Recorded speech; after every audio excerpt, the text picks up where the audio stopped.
Magandang gabi naman po, magandang gabi po. April 23. Pahabol po ako nitong video ko na to dahil bigla po akong naging interesado dito sa topic na pabunan antiviral injection. Ano po? May napanood po kasi akong isang doktor sa YouTube. Vlogger din siya, si Dr. Mata, Richard Mata. Ano po? Doktor din siya. Ako po kasi sa YouTube, pinapanood ko yung mga doktor. Yun ang mga pinapanood ko, lalo na yung mga Amerikanong doktor, nagpapaliwanag tungkol sa sakit na to, sa mga corona. Mas pinapanood ko yung mga doktor. Ano po? So ito, Pilipinong doktor, pinaliwanag niya kung ano ba tong pabunan antiviral injection. Yung kumakalat ngayon sa Facebook, kung totoo ba yun o hindi. So yung palang doktor na yun is inventor. Nag-patent siya nitong antiviral injection niya para sa malaria. In-apply niya ng patent. So, panoorin nyo rin itong video ni Dr. Matas. Ang title po ng video niya sa YouTube is Dr. Matas Opinion on the Pabunan Antiviral Injection. Ano po? YouTube account niya, Dr. Richard Mata. Ano po? So, part 9 na po to. Ang title po natin is ano ang pinagkaiba ng Mr. Woods anti-flu formula sa pabunan antiviral injection? So, ano ba? Ginawan ko ng title na ganyan kasi papaliwanag ko sa inyo kung ano tong pabunan saka ano tong Woods. Itong sa akin na anti-flu formula. Ano po? Papaliwanag ko yung na-discover ko, yung pinaghalo-halo kong gamot, at ipapaliwanag ko rin yung gamot na sinasabi nitong pabunan na magaling daw sa COVID. So, nung napanood ko yung video nitong si Dr. Mata, Richard Mata, doon ko na intindihan kung ano ba itong kiniklaim nitong si pabunan. Ano ba itong gamot niya? O yun. Doon ko nalinawan. Yun pala is in-apply niya sa patent as anti-malaria, pang-malaria. So, ang malaria kasi, virus din po yan. Ang nagdadala lang ng virus, yung lamok. Ano po, nasasama doon sa yung lamok, parang paniki, yung lamok kumagat dun sa infected na animals na ililipat sa tao. So ganun din 'di ba sa paniki? Yung paniki mahilig magsipsip ng dugo sa mga ibang hayop, then malilipat sa tao yung virus. Ano po? So parehas din pong virus ang dala ng dengue. So, kaya itong ginawa niyang antiviral injection, pwede rin sa dito sa COVID virus. Pero dinesign niya para sa malaria. So, paliwanag natin kung ano ba yung obserbasyon ni Dr. Mata. So, ano ba yung naging obserbasyon niya dun sa pinaliwanag niya kung ano ba tong antiviral injection ng pabunan. Ito po, according to our Dr. Richard Mata,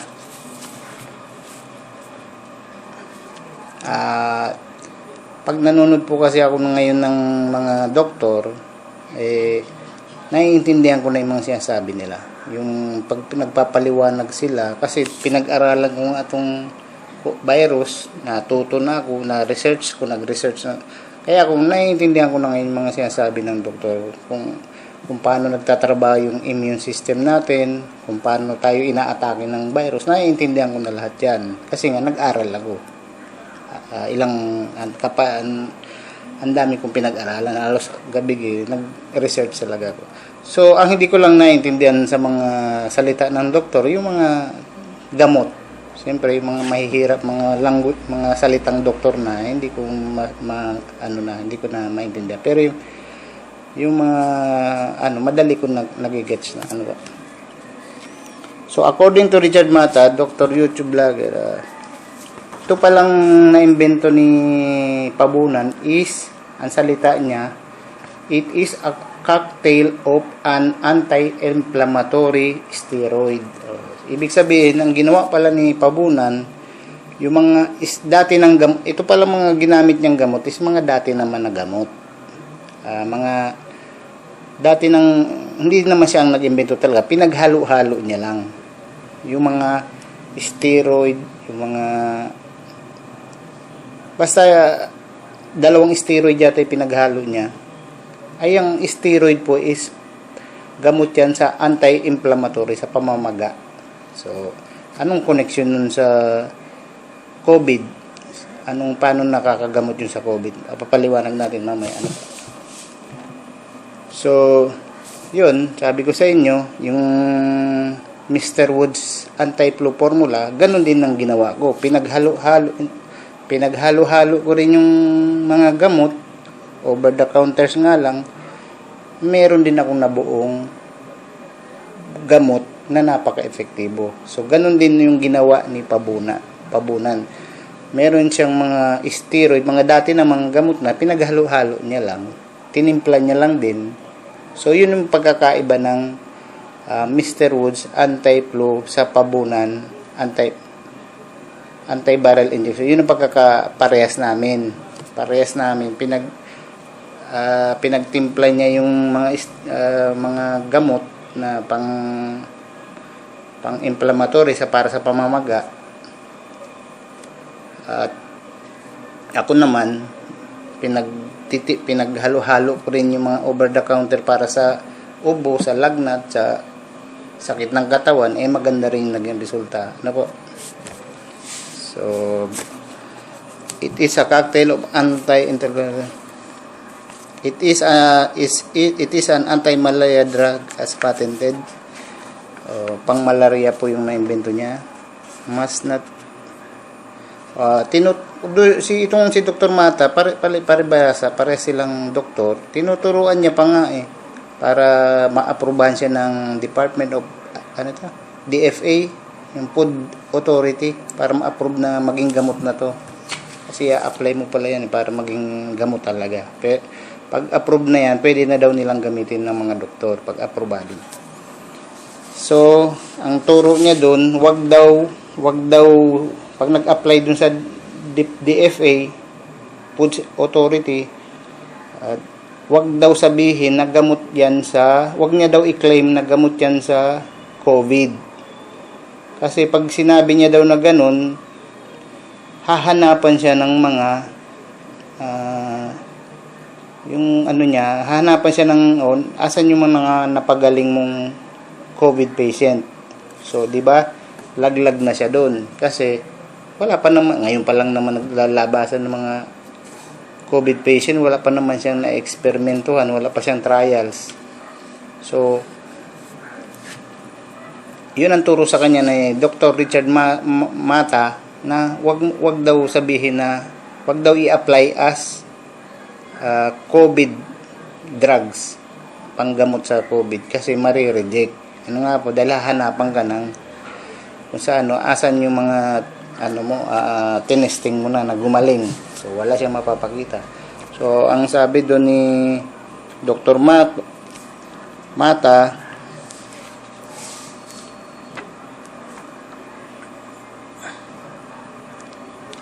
hanapan siya ng trials. Sabi ni sabihin na lang daw na gamot sa anti-inflammatory, di ba? Sa pamamaga. So, hindi siya hahanapan ng mga trials. Sabihin niya lang, gamot to sa pamamaga. Di ba? So, kasi po, bakit magaling yung naimbento niyang gamot sa pamamaga? Kasi po, yung ganito po yan, pinaliwanag ni Dr. Mata, saka sinasabi ko naman diba sa mga previous kong video, na yung virus na COVID, pag pumasok na dito sa lungs, o di, andyan na siya, magre-react yung ang trabaho lang po kasi talaga ng virus, ang trabaho lang po niyan talaga is magpadami, mag-multiply ng mag-multiply, oras na nakapasok na siya dito. Ang trabaho niya magparami, hindi trabaho niya na pahirapan ka. Hindi, ang katawan po natin ang nagre-react. Hindi po yung virus, hindi po virus ang gumagawa ng plema. Yung katawan po natin ang gumagawa ng plema. Yung immune system natin ang gumagawa ng reaction. Yung katawan natin nagre-react kasi may foreign object na pumasok sa atin. Merong hindi niya kilala. Kaya magre-react siya. Magsisintomas siya. Then, sa bandang huli, papadala siya ng mga panlaban dun sa virus na yun, sa pumasok na yun, hanggang sa matalo na. Kaya lang may sitwasyon po na sabi ko nga mayroong sepsis na yung nag-overreact na yung nasosobrahan yung reaksyon ng ating immune system, kaya nagkakaroon ng swelling, namamaga daw yung mga lungs natin pag nag-overreact. Yung pala yung delikado sa, sabi ko nga, yun ang delikado sa COVID. Doon maraming namamatay. Yung namamaga yung lungs plus napupuno ng plema, yun po ang nakakamatay. Doon ka na po mahihirapan huminga talaga. Lalo na yung pag namaga na pala yung nag-react na yung ano natin, yung lungs natin na namaga. Dahil nga nag-overreact. Hindi gawa nung virus hindi gawa nung virus yun na namaga yung lungs natin. Nag-overreact. Yung immune system natin nasobrahan ng pag-react. So, sabi ko nga, yung sepsis, yun ang, pero ano lang naman yun, kaunti lang naman na kaso yun, hindi naman lahat. Sabi nga, may mild, may severe, may critical. Siguro yung sepsis, nandun siya sa critical, na napakalit lang naman talagang bilang yun. So, siguro, kaya nga sabi nga, depende sa reaction ng katawan do sa virus. Ano ba? And,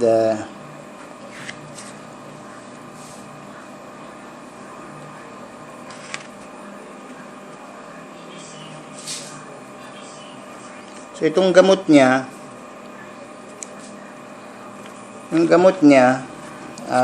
ang magiging epekto ng gamot niya, help to reduce swelling of lungs as immune system. Yun nga, yung gamot ni Pabunan, dahil anti-inflammatory siya, tinimpla niya yung pang mga gamot sa pamamaga.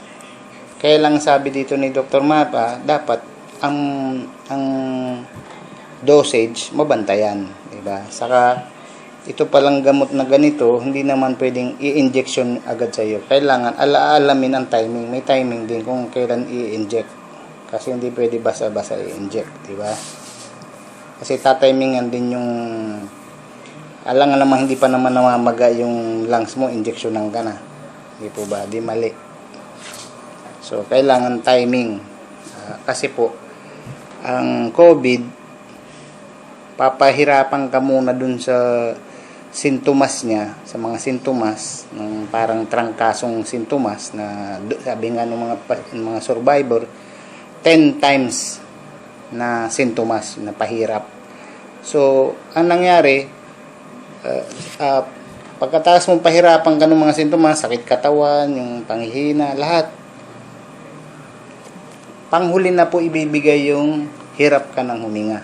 Panghuli na yun. Kasi, infected na tong lungs mo. Pag yung mga sintomas na fever, mga lagnat, na andito pa lang siya, medyo nagre-react na yung katawan mo, sumasakit na yung mga ano. So, tapos yung bumaba na siya dito, nag-uumpisa na siyang rumami, nagre-react na yung katawan mo, naandun yung mga sintomas lumalabas, kung ano-ano sumasakit sa atin, ang dami natin nararamdaman masakit. So, ang trabaho nitong virus na to, ng COVID, papahirapan ka muna doon sa mga sintomas, saka panghuli na doon yung mahirapan ka ng huminga. So, ano nangyayari? kung talagang latang-lata ka na, tapos pagdating sa dulo, pahihirapan ka pang huminga, marami dun mga Amerikanong namamatay. Dun po maraming namamatay. Kasi latang-lata ka na, tapos kakapusin ka pa sa hininga, maraming bumibigay. Yan po ang severe cases. Ang mild cases, yung isasabing asymptomatic, walang masyadong problema yan. Ang problema lang po ng mild cases is sila yung carrier, sila yung nagkakalat. Kaya sabi ko nga itong virus na tumatalino. Meron silang inuutusan magkalat, yung mga asymptomatic na yan. Pero hindi naman, ang totoo po sa asymptomatic, sa tingin ko, yung immune system nila, nung time na pinasok sila ng virus, is napakalakas ng immune system. May mga antibodies pa sila na nasa katawan nila. Kaya nung pagpasok ng virus sa kanila, parang wala lang. Kasi yung katawan nila, pwedeng, nung nakaranas na siya ng virus na gano'n, kilala niya na, may mga antibodies na siyang nakaabang. So, kaya nung pinasok siya, naging asymptomatic siya. Hindi niya naramdaman yung mga sintomas. Pero, carrier siya. Siya yung tagapagdala, tagapagkalat ng virus. Kaya sabi ko nga, mautak tong virus na to. Kasi, meron siyang carrier, itong mild cases, meron siyang carrier. Tapos yung severe nga, yun yung mga saka-critical, yun ang pinapahirapan niya. Yun yung pinapatay niya talaga. Kaya, madalang naman ang mamatay. Kasi ito na yung mga matatanda, dating may sakit, o mga bata, ganun, yung mga mahihina. Sa severe, may may chance ka pang makaligtas. And yung mild, ayun na nga, yung tagapaghatid lang, tagapagkalat lang ng virus. Ang isa pang problema naman dito sa pabunan, hindi pa man talaga to tested, babantayan pa natin to for side effect. Kung anong side effect naman ito. So, yun ang hirap ng gamot na bagong invento pa lang, bagong gawa pa lang, hindi pa tested ang side effect. Tulad ng napanood ko dito sa YouTube, may pinapakita dito, kung napanood niyo, yung dalawang doktor doon sa kanila, siguro, pinag-aralan nila, nangitim. Yung isa namatay, isa nabuhay. Sa China to. Yung parang may ginamit silang gamot, pero ang epekto, nangitim yung kulay nung Chinese. Kaya yung Chinese naging Afrikano, naging negro. So, epekto ng gamot.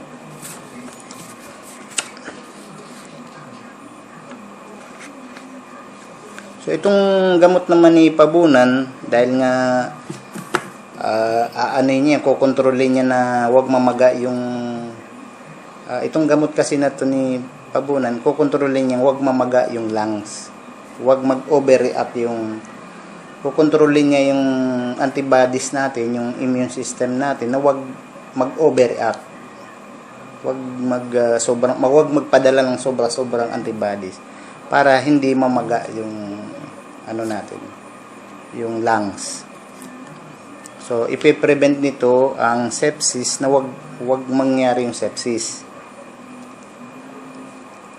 Yun po ang trabaho nitong Pabunan antiviral injection.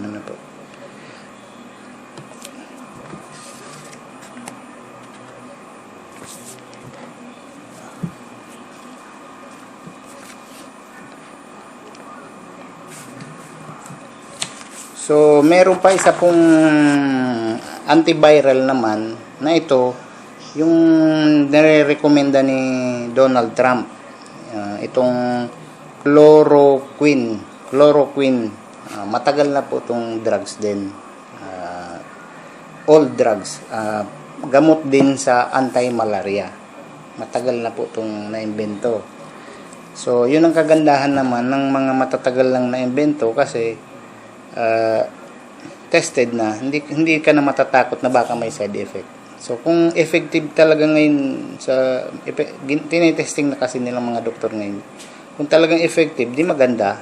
Kasi kilala ng drugs, matagal nang ginagamit, walang side effect. Alam na nila kung ano yung side effect. Kesa yung may invento dyan na bago, hindi po naman alam yung side effect kung ano.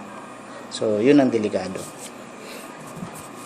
Itong chloroquine, ang trabaho naman nito dun sa, hindi ito parehas nung kay trabaho nung na-invento ni Pabunan na gamot. Yung kay Pabunan, ang trabaho niya is pigilan mamaga yung lungs natin para hindi tayo mahirapan huminga. Diba? Hindi delikado. So, ito namang chloroquine, ang trabaho po nito, i-disable niya yung virus. Hindi ba yung kinikwento ko sa inyo na gamot, ang antiviral, ang trabaho ng antiviral po is i-disrupt ang cycle ng virus. Ano yun niya, i-disable niya yung sabi ko nga gagawin niya ang PWD, ang virus. Ano po? Ano ba yung picture natin ng virus?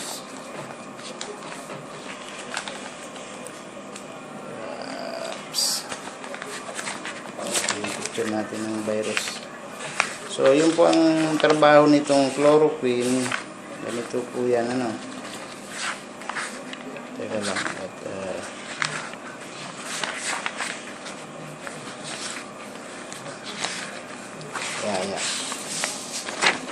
Ito po. Ang trabaho nitong chloroquine, i-disable niya to. It's either, depende kung anong gagawin niya, kung tatanggalan niya yan o merong gamot kasi na pag oras na dumikit na to sa cells natin, yung gamot, pipigilan na siyang bumitaw dun. Parang nadidikit na siya dun sa cells natin. So, disable na siya. Hindi na siya makagalaw. Parang nadidikit. Diba, kwento ko na sa inyo kung ano ang antiviral. So, yun po ang trabaho nitong chloroquine. Matagal na itong gamot para sa malaria. Ginagamit talaga to sa anti-malaria. Ang trabaho po nitong chloroquine na to is i-disable itong virus. It's either tanggalan niya ng mga galamay or anuhin niya, yung isang gamot is pag dumidikit na dun sa hindi niya na binibitawan, nadidikit na. So, ganun po ang antiviral na itong chloroquine. Ito namang gamot ni Pabunan na sinasabi niyang magaling, yun naman, anti-inflammatory naman pala. Tinimpla niya yung mga gamot ng anti-inflammatory, pinagtimpla-timpla niya, nakagawa siya ng isang gamot na magaling palang para hindi mamaga, hindi mag-react yung katawan natin sa virus, sa ginagawa ng virus. So, si Donald Trump po ang nag-promote nitong chloroquine na to, na sinasabi niya pwedeng ito ang gamot sa COVID. Pero ngayon kasi tinitesting pa nila. So, ano naman ang papel ng Mr. Woods anti-flu formula? Ano naman ang papel nito sa gamutan nitong COVID na to? 'Di ba?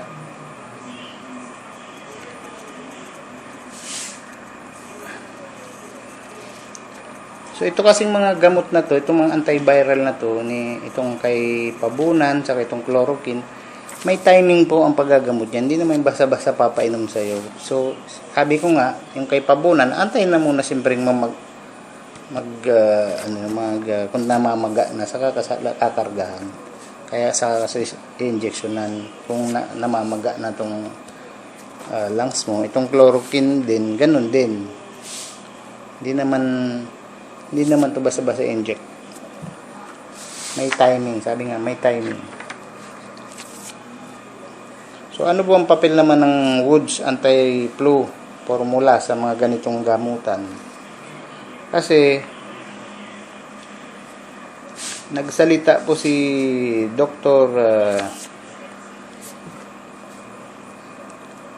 nagsalita po si Dr. Mata, si Richard Mata na ano to?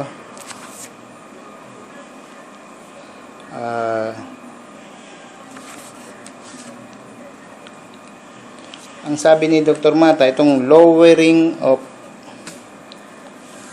lowering of symptoms will help our immune system to fight virus. O, yun naman po may tutulong ng Mr. Wood Anti-Plus formula sa gamutan sa COVID. Ganito po yan. Ang sabi dito ni Dr. Mata, kung mapapababa natin yung sintomas para labanan yung virus, mas malaki ang chance na talunin yung virus. Ibig sabihin, ganito po yan. Yung virus kasi, pahihirapan ka muna ng sintomas. So, kung may gamot ka na dun sa sintomas na yun, ito nga Mr. Woods Anti-Flu Formula, kung may gamot ka na yung mga sintomas, maiwasan na, hindi ka na pahirapan. So, pagdating mo dun sa dulo, dun sa difficulty of breathing na, kung hindi ka naman nabugbog dun sa mga sintomas, edi may laban ka. Ito nga sabi niya, lowering of symptoms will help our immune system to fight. Ibig sabihin, kung mahina naman talaga yung asymptomatic, sasabi ng asymptomatic, hindi ka masyadong nahirapan doon sa mga sintomas, di mataas yung yung immune system mo. Di po ba? So, kayang-kaya mong labanan yung virus. Kasi, yung iba kasi, sa sintomas pa lang, talong-talo na siya doon sa labanan. Bagsak na yung katawan niya, hinang-hina na siya. Tapos, darating pa yung pinakahuling padala sa'yo ng virus, yung hirap ka ng huminga. Kukulangin ka na ng oxygen. So, doon ka na lalagay sa alanganin. Doon ka na lalagay sa 50-50. Pero kung may gamot dito sa mga sintomas na to, itong ang Mr. Woods Anti-Flu Formula, so siya magiging first line of defense. Yun ang magiging papel ni Mr. Wood Anti-Flu Formula. Siya magiging first defense. Yung sintomas ng trangkaso, gagamutin niya na yun. So, bago pa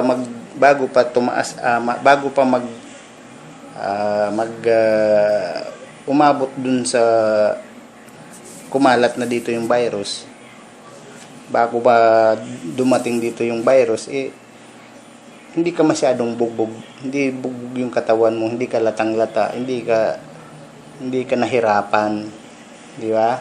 Yun po ang magiging papel nitong Mr. Woods Anti-Flu Formula. Ibig sabihin, first line of defense to counter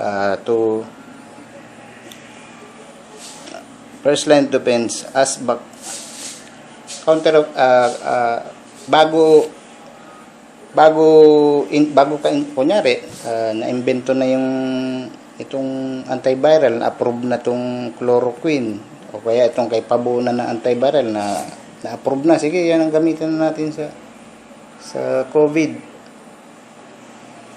Hindi naman ito sakop yung mga sintomas ng virus.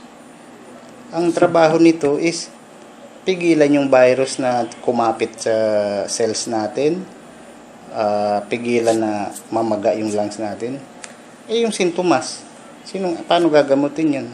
Yun na nga itong Mr. Wood Anti-Flu Formula. Doon na po papasok yun. Yung mga lahat ng panghihina, yung mga sobrang taas na fever, na lagnat, yun po ang kayang-kaya nitong Anti-Flu Formula ni Mr. Woods.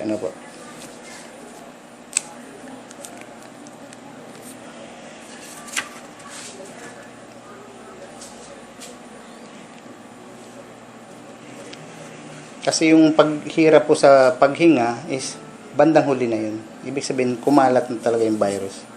bandang huli na yun, pahihirapan ka muna dito sa mga sintomas. Yung reaction ng katawan mo. Pahihirapan ka muna. Sobrang sakit ng katawan, lagnat, sakit ng ulo, ano pa, lahat. Lahat naman kayang gamutin nyo ng anti-flu formula ko. Ano po? Kasi tested ko na sa trangkaso. Kaya sabi tong COVID na sakit, trangkaso muna siya na madidevelop sa pneumonia plus yung sepsis na nag-overreact yung ano mo, magmamamaga yun po, madalang po mangyari yun, yung namaga yung lungs mo. Kaya nga sabi po, depende sa reaction talaga ng tao dun sa virus. Ang virus, ang trabaho lang po sa katawan natin yan, pumasok, dumikit sa cell, magparami ng virus. Wala naman siyang, yun ang trabaho niya. Hindi niya trabaho yun ng pamagain ko yung lungs mo, pasakitin ko yung katawan mo. Yung katawan po natin ang nagre-react. Ano po? Yung lagnat, panlaban natin yan sa virus reaction natin yan. Yung pag-ubo-ubo, reaction ng katawan natin yan na mayroong nakapasok dyan na foreign object na hindi niya kilala. So, ang trabaho lang po talaga, nakadesign lang ang virus, magparami. Kaya lang, pag pumasok siya sa sistema natin, sa katawan natin, hindi siya kilala ng immune system natin, magre-react. Ano ba? So, sana malinaw.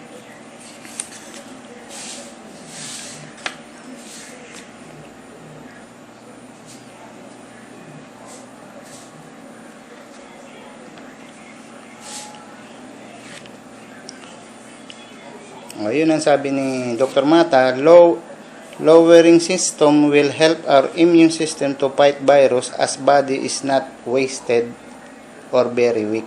So, maganda po daw talaga yung sa una pa lang, hindi nabugbog yung katawan natin. Ibig sabihin, hindi ka tinamaan ng mga sintomas, hindi ka nanghina. So, pagdating mo dun sa nagiging pneumonia na may labang ka, yung ibig sabihin tumataas yung immune system natin na panlaban, hindi ka bugbog sa labanan. Ano po? So doon po nakakatulong yung Mr. Woods anti-flu formula. So ano ba ang Mr. Woods anti-flu formula? Ano ba pinagkaparehas niya doon sa pabunan, antiviral? Yung nga sabi ko, yung si Dr. Pabunan, tinimpla niya. Nagtimpla siya ng mga, hindi niya naman inimbento yung gamot. Dati nang may mga gamot. Pinag-inipon niya lang, pinagtitimpla niya, tapos ipinatent niya. So, ganun din yung ginawa ko. Yung sa akin naman, over the counter, pinaghalo-halo ko, nakatimpla rin ako ng isang formula na magaling, na tested ko na rin. Kaya, sinishare ko na rin. Ano ko? So, ang problema lang nito, kung may gumaya dyan na sabihin silang naka-invent, silang may gayahin. So, ingat po tayo sa imitation sa mga scam. Baka mamaya, may isang loko-loko dyan, timplahin itong anti-flu formula ko. Kasi may liquid po na ibuprofen saka paracetamol. So, tapos lagyan lang yan ng Mr. Wood saka tokhang. Di, meron na siyang natimplang gamot na sasabihin niya magaling, ibebenta na kung saan. So, kaya ginawan ko na to ng pangalan, Mr. Woods anti-flu formula. Para, yun na lang sa akin. Ano po. And, kung meron man po dyan interesadong manufacturer ng drugs at naniwala naman sila sa akin or sa word of mouth na testing nyo na talagang effective at kumalat ito. Yung isang pwedeng makagawa talaga ng isang drug manufacturer, gayahin niya lang tong timpla na to, makakagawa siya ng isang gamot na anti-flu formula na tulad nitong formula na to. So, hindi na natin control yan. Di ba? Sana gawin na lang akong endorser. Ano po? Kung may gumaya man dyan ng drug manufacturer, ginaya tong timpla ng Mr. Woods Flu anti-flu formula, di gawin nyo naman akong endorser.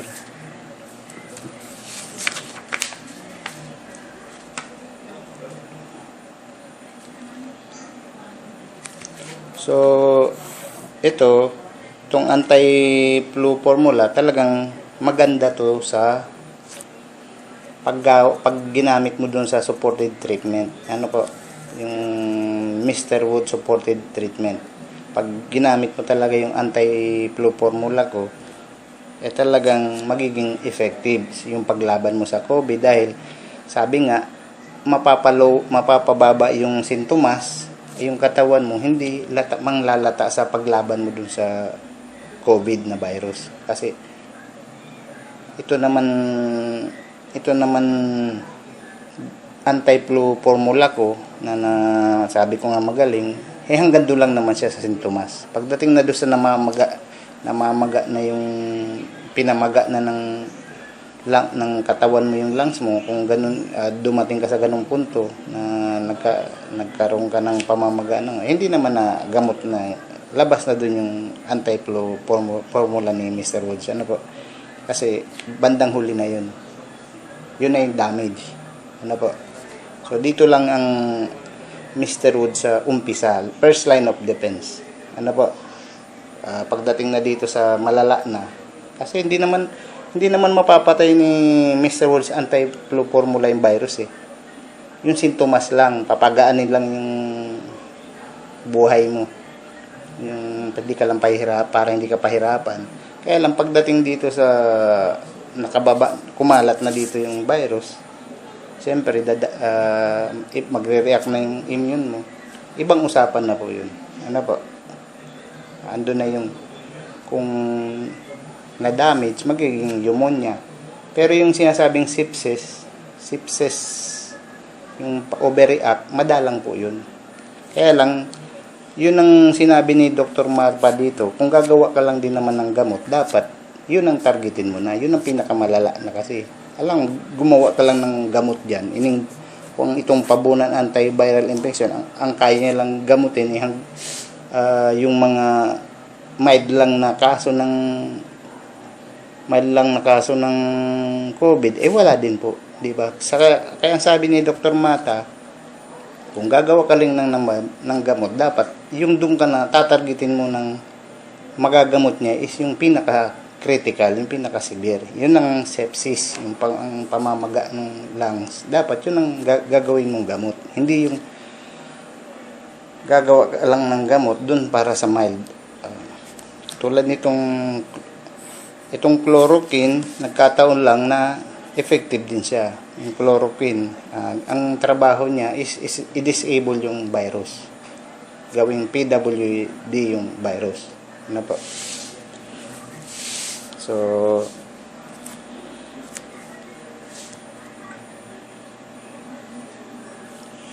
yun lang isang disadvantage po nitong Mr. Woods anti-flu formula pag gagamitin to sa mga mild cases, pag ginamit to sa mild cases is magiging asymptomatic yung tao. Pero pag ginamit mo dun sa treatment sa mga severe cases, malaking tulong kasi nga pagagaanin yung sintomas dun sa mga severe cases. Pagagaanin itong anti-flu formula na to yung sintomas ng tao, ilo-lower niya yung sintomas. So yung immune system ng tao, dahil hindi naman siya bugbog dun sa sintomas, tataas. Pero pag mild cases naman ang gagamutin nitong anti-flu formula ko na to, magiging asymptomatic yung tao.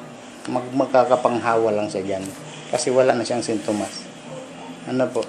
Mawawalan siya ng sintomas. Lang siya dyan. Kala niya trangkaso lang, yun pala COVID na.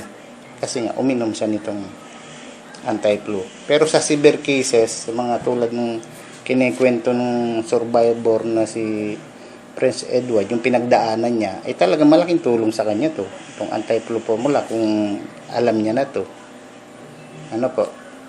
Uh, Sabi ko sa inyo, darating ang panahon, magagamit niyo yung Mr. Wood supported treatment. Kasi baka dumating ang panahon, puno na mga hospital, sa bahay ka na lang magagamutan. Ano po? Saka kahit po may naimbento ng gamot dyan, may naimbento ng panlaban sa COVID, magagamit pa rin po ito. Kasi dadaan ka din, kahit may gamot na dyan, may pwera na lang kung vaccine ang may imbento. Kung vaccine ang may imbento, di maganda. Bago ka tamaan ng virus, may vaccine ka na. So may pangontra na. Kung ganito lang naman na imbento, na antiviral lang naman, hindi siya vaccine, kahit na may naimbentong antiviral, saka itong antiviral, kailangan pa rin itong, mapapakinabangan pa rin itong Mr. Wood anti-flu formula. Kasi yung sintomas, ang ginagamot nito, bago dumating doon sa malala. Yung sintomas, yun ang ginagamot nitong anti-flu formula po ni Mr. Woods. Pwera na lang kung vaccine ang maimbento. Tulad ng flu shot, may vaccine na. O di, magpa-injection ka, isang taong kang hindi tatabla ng virus, ng COVID, kung meron ng vaccine. Yun po ang magiging nitong Woods anti-flu formula. Hindi po to epektibo sa prevention. Ang Mr. Woods anti-flu formula, hindi siya effective sa prevention kasi nga magiging asymptomatic yung tao.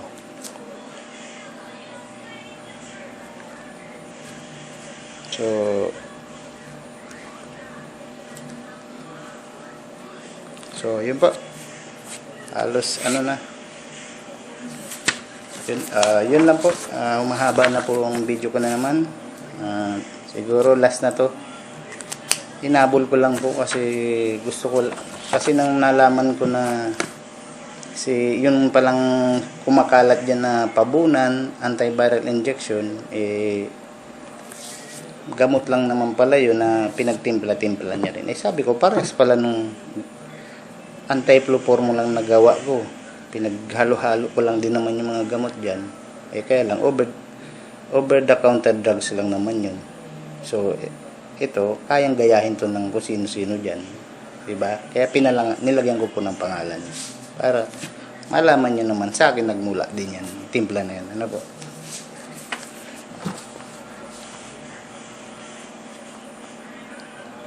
So, yun na po. At kung may mga tandaan pa akong gustong sabihin, idadagdag ko na lang po ulit. Pero sana tapos na to. At hinabol ko lang itong ano ang pinagkaiba ng Mr. Woods sa pabunan antiviral. Salamat po.